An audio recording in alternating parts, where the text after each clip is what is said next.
할렐루야. 하나님께 영광 돌립니다. 여러분 모두를 축복합니다.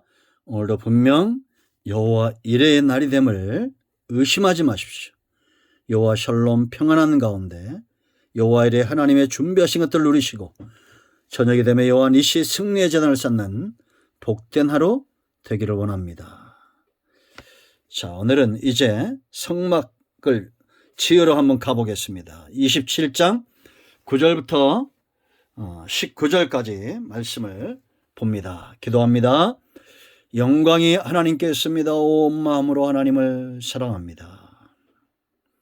성막론을 통해서 하나님을 만나게 하시고 하나님이 기뻐하는 성전으로 지어져가는 시간들 되게 하옵소서. 하나님의 선하시고 온전한 뜻이 무엇인지 분별하고 하나님께서 원하신 바 기뻐하신 성전으로 회복되기를 원합니다. 종을 낮추시고 겸손하게 하시고 오직 말씀에 도구만 되게 하옵소서. 오늘도 말씀하실 하나님을 사랑합니다. 찬양합니다. 예수님의 이름으로 사모하며 기도합니다. 아멘. 자, 9절 말씀, 27장 9절 말씀만 봅니다. 너는 성막에 뜰을 만들지니 남쪽을 향하여 뜰 남쪽의 너비가 100규빗의 세마포 이장을 쳐서 그 안쪽을 당하게 할지니. 아멘. 읽어보시고 오늘은 울타리입니다. 성막의 뜰. 성막은 크게 세 부분으로 나누어져 있습니다. 성막의 뜰이 있어요. 이 뜰에는 번제단과 물두멍이 있습니다. 그리고 성소가 있어요. 이 성소는 딱 두 부분으로 나누어지는데 성소와 지성소가 있습니다. 성소 안에는 오른쪽에 떡상, 왼편에 등대, 정면에 분향단, 그 지성소 들어가면 법궤가 있습니다. 요즘은 성경책에도 이런 성막의 모형이 잘 나와 있죠. 그리고 여러분들이 성막 이렇게 검색하면 다음이나 네이버에서 쉽게 그림들을 찾아볼 수 있습니다. 한 번쯤 찾아보시면 도움이 됩니다. 자, 제가 특별히 이렇게 또 보여드리지 않겠어요. 말에 집중하시기 바랍니다. 성경 읽기에 집중하시고. 이제 이 울타리는 담이죠, 담. 크게 두 분으로 나눠져 있어요. 울타리가 있고 문이 있습니다. 이게 전체 앞에서 이제 울타리죠. 그래서 이 울타리는 56개 녹기둥으로 되어 있고 높받침에 받쳐져 있고 은고리가 달려 있고 각 기둥마다 세마포로 연결되어 있어요. 그러니까 세마포 담이다 이렇게 보시면 되고 높이는 2.5m, 직사각형인데 길이는 100규빗, 한 45m 정도 되고 폭은 50규빗, 절반이죠. 22.5m 정도 됩니다. 그러니까 한 45m, 22m 이게 되는 이런 직사각형으로 되어 있다. 그렇게 크지 않죠. 이제 이러한 기구들이 주는 교훈이 있는데 가장 먼저 우리가 울타리를 만든 겁니다. 지금 성경의 순서대로 가고 있지 않고 지금 우리가 성막론을 좀 이렇게 질서대로 먼저 울타리를 짓고 이제 번제단 이런 식으로 나가겠습니다. 자, 울타리는 뭘 보여주냐면 크게 세 가지 의미가 있어요. 그 첫째는 십자가와 성결을 보여준다 이렇게 보시면 돼요. 그러니까 여러분 이걸 전체 걸쳐서 성막 그런데 성전 그런데 성도의 삶이 보여줘야 될 삶 울타리에 있습니다. 바로 십자가와 성결을 보이는 삶이다 이렇게 보시면 돼요. 여러분 2.5m니까 높잖아요. 2.5m 키가 되는 사람은 드물죠. 물론 골리앗은 컸다고 그러는데 자, 밖에서 보면 뭐만 보이냐? 울타리만 보입니다. 녹기둥에 세마포 천으로 되어진 것 그리고 10m 되는 큰 문이 있고 그러니까 녹기둥은 전통적으로 뭘로 해석이 되느냐? 십자가로 해석이 됩니다. 그리고 세마포는 성결의 의미가 있어요. 그러므로 성도는 누가 봐도 십자가와 성결을 보여야 되고 이것은 교회도 마찬가지다라는 겁니다. 아무리 구약, 신약, 성령의 시대가 발달하고 세월이 가도 교회와 성도들이 보여야 될 삶의 본질은 같다 이렇게 보시면 돼요. 우리는 누가 봐도 내가 십자가를 지고 있으며 거룩한 삶의 능력을 가진 자인 것을 보여야 됩니다. 십자가 복음, 성결의 능력, 문은 하나 오직 예수 그리스도 보여주는 저와 여러분 되기를 축원드립니다. 아멘. 십자가와 연결된 게 바로 성결이죠. 우리는 십자가의 보혈로 정결하게 된다라는 거. 누가 봐도 구원받고 죄와 사망의 문제가 해결된 오염된 상태에서 벗어난 그런 삶입니다. 여러분, 성도도 죄를 짓고 교회도 죄를 짓지만 그러나 무엇이 더 커야 되느냐? 십자가와 복음의 능력, 성결에 정화되는 능력이 더 강력해야 된다라는 겁니다. 세상은 주님 오시는 그날까지 병들고 죄에 지치고 오염될 수밖에 없습니다. 이 모든 것들을 정화시키는 건 뭐냐? 바로 십자가예요. 영적인 공기를 정화시키는 교회의 사명은 바로 십자가와 거룩한 삶으로 죄를 정화시키는 공기청정기 역할을 하듯이 죄청정기 역할을 감당해야 된다라는 겁니다. 그러므로 여러분, 죄와 사망에 지친 자들이 교회로 와서 정화를 경험하고 새 힘을 얻고 돌아가야 돼요. 그런데 이 필터 자체가 오염됐다고 생각해 보세요.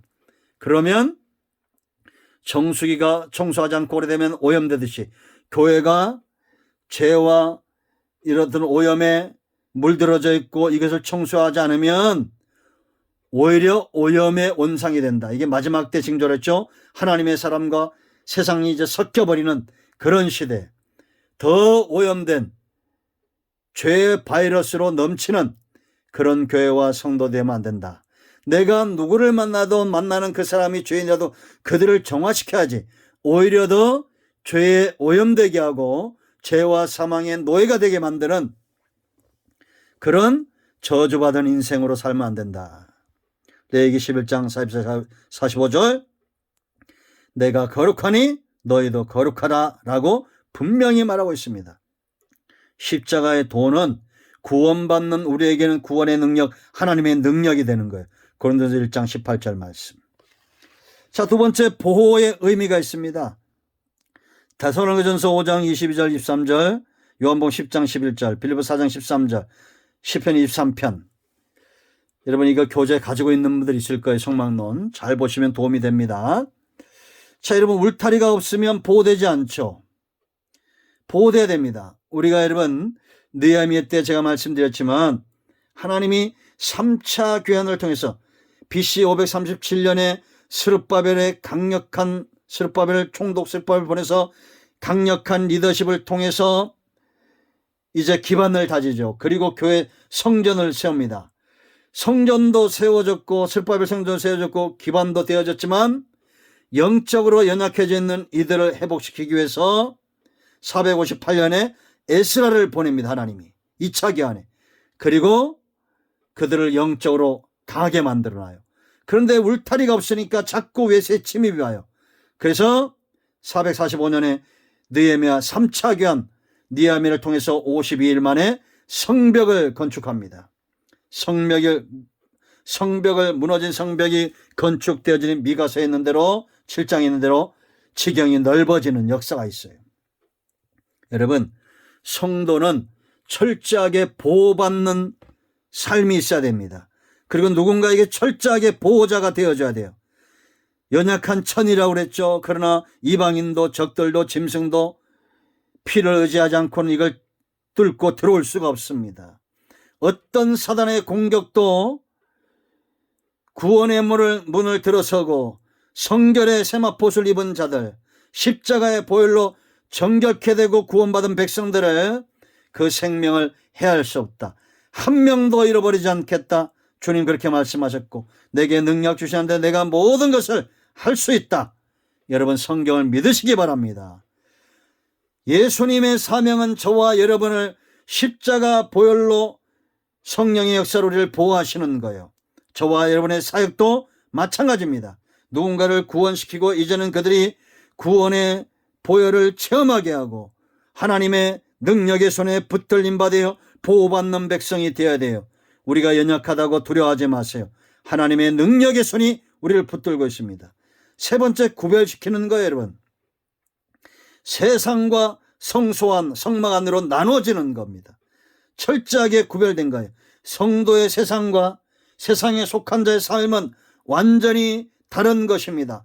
우리도 전에는 성소 밖에 있었죠. 성령 밖에 있었습니다. 하나님의 통치 밖에 있었어요. 애굽과 광야는 완전히 다른 겁니다.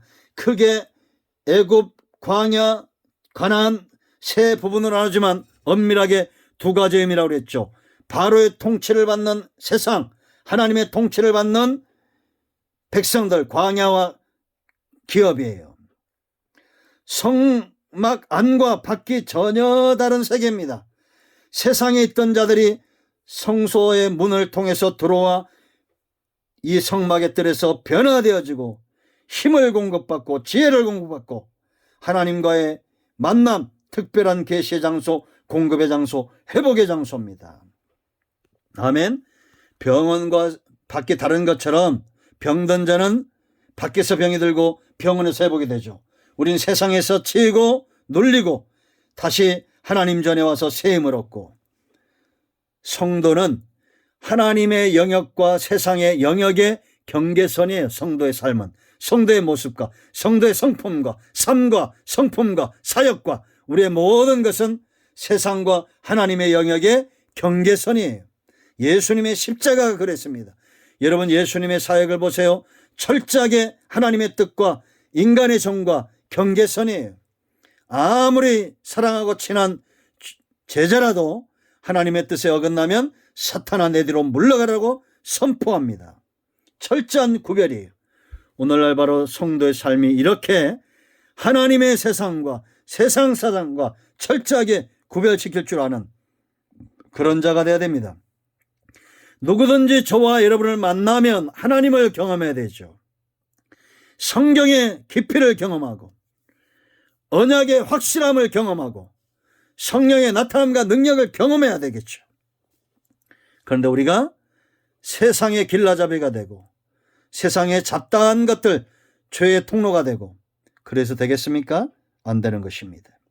우리 모두가 울타리와 같은 사역을 감당하기를 축원드립니다. 아멘. 기도합니다. 영광이 우리 하나님께 있습니다. 예수 그리스도의 이름을 의지하오니 이 말씀대로 열려지고 결실하는 역사가 있게 하옵소서. 우리 가운데 마음이 상한 자, 병든 자 치유하시고 회복시키시고 하나님의 말씀의 도구로 쓰임받기를 원합니다. 예수님의 이름으로 사모하며 축복하며 치유하며 기도합니다. 아멘. 할렐루야. 응답되었습니다. 이런 모두를 축복합니다. 아멘.